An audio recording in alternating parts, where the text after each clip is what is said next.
welcome to episode 5 of my Zero to Private Pilot uh, journey. I had to take a moment there because I had a bad weekend. Um, uh, I actually went through 2 weekends of flying, so I want to talk about both of those. So this video is going to be a little bit longer than the other ones, but I had a bad weekend last weekend. The previous weekend we went through and we did a slow flight, some stalls, power on and power off stalls. He wanted to know if I want to do steep turns. I'm still a little weary of turning the plane so sharply. Um, he actually did one with me in the plane, and it's kind of uncomfortable to look to the right and see how much of the ground you can see with being in the plane so small and things of that nature because, I have many hours of flying commercial, but um, commercial planes can only turn, I think, at 30 degrees is what somebody told me. And a steep turn is at 45 degrees. So it's a lot steeper. And it's a little troublesome a little bit here for me. Anyways, went through 2 weeks of flying. I've been trying to do Friday, Saturday, Sunday as much as possible. My flight instructor availability is only on weekends. They're open 5 days a week, but he's only available on the weekend, so I was cool with that. Um, I actually wanted to kind of get like an hour or two during the week though, but that's not possible. So whatever. Um, uh, so as I said, we did a few maneuvers. Those things are required for recoveries, basing power off stalls are for recoveries during landing. If the plane stalls during landing, power on stalls are if the plane stalls during takeoff. Steep turns kind of I don't really know the use for a steep turn particularly unless you're trying to avoid a object or a cloud or something very drastically and fast. Um, Perhaps somebody, if you see it, maybe you can tell me what the purpose is or the purpose of doing a maneuver. Um, or I mean, I can actually ask my instructor when I go back. I didn't think to ask him when I was doing it. I was a little nervous. Um, but overall, everything was pretty cool. I was able to take the plane off. Still not able to land the plane. Still having trouble. He said I had too much power in and I ballooned it. So when I went to do the transition to flare from level flight before landing, the plane jumped right back in the air. And with no power in, that's very dangerous because the plane would jump up, and when it jumps up, it will stop flying and literally fall out of the sky. And it's not like you won't get like a stall warning, I don't think, because you're not really trying to pull up, but it's just the aerodynamics, the wind is not flowing over the wings properly, I guess, and it to me I think it's a stall, but it's not. The stall warning won't go off. You're just gonna have like your balloon up, and if you don't pull back hard enough, the plane is just gonna fall. Um, I took a little moment before starting this video because if you don't understand wind and weather, particularly weather's, there's a lot of things they say in weather as far as like dew point and the temperature and the cloud level, the ceiling level, and things of that nature, and the your altimeter, and where the wind is coming from. So, I mean, some of those things, most of the time they're non-factors because I'm not flying that high. So, cold temperatures don't really bother. I don't have to worry about freezing or anything like that. So, I'm pretty good on that. But the wind, everybody has to worry about the wind. And the second weekend that we went up, I didn't understand how windy or how much wind could really affect your flight. So we went up, took off pretty easy. It wasn't a crosswind. It was just uh,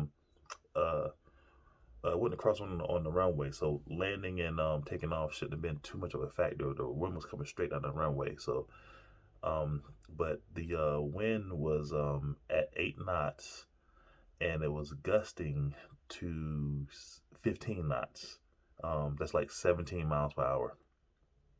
There was a storm that hurricane that kind of came off the coast a little bit, and I believe it came up into Alabama and Texas area or something like that. And the winds kind of came over here. We had got rain the previous day, but like I said, I didn't know how much it affects the flying. So, in any case, I told before that I'm not really a person that's I'm not a roller coaster person. I'm not a heights person, which is fine. Odd that a person wants to fly a plane and they don't really like heights like that. But a lot of pilots aren't really don't like heights, so I'm not uncommon. But another thing that's not uncommon is to get airsick. So with these 15-knot winds, I got very sick. We stayed in a pattern, and um, when we did full stop takeoff, so we would stop, taxi out the runway, and come back, and we did about four of those, and three of them, I pretty much botched. I couldn't land the plane at all, and I assumed with the high winds, but with the wind coming straight on the runway, it wasn't like a crosswind factor or anything like that. So I didn't have to do any real adjustments or anything like that, I guess to say, for the wind going across.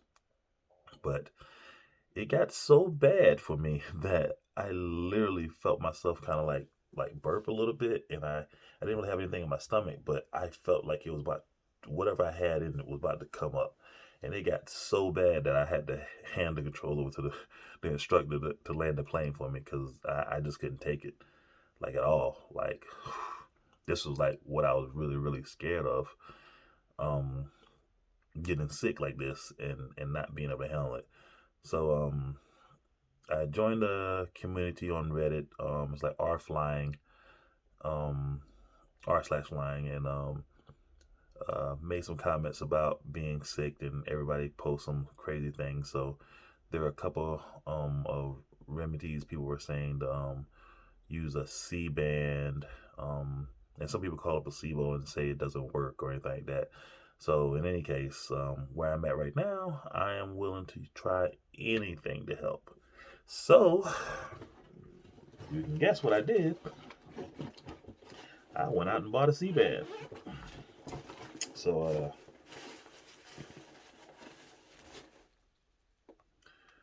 here's the C band, and as you can see, as they have it on the thing, you wear it on your wrist, and all it is basically a soft, like a headband material. It stretches, and inside it just has this little ball. And this little ball, you're supposed to take it and put it on your wrist. You're supposed to take your wrist and go about 3 fingers down and place it between your two middle bones for your fingers here. Well, I don't know what you want to call them. I mean, they connect, they help your fingers move, but you place it between there, and it's supposed to help you stop getting motion sickness. Um, so it wasn't but about $8, I think. Um, well, well spent $8 if it stops me from getting sick. Um, the next time I go flying, next weekend, and I also purchased this little thing here called a stomach settle.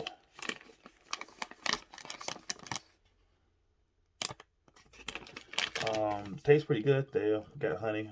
It's for upset stomach, nausea. Says gas and motion sickness. So I guess the honey and lemon is one of those things that kind of home remedy kind of thing that gets to help settle your stomach a little bit. So it's something that I guess it'll be good for this. So hopefully I will be using this probably the entire duration of my rest of my flight training. um, and I hope that it helps me recover from these air sickness moments. Um, and hopefully I won't have like another bad weekend or whatever and have to retire from this journey. But uh, so far it's been pretty good. Like I said, I've been taking off.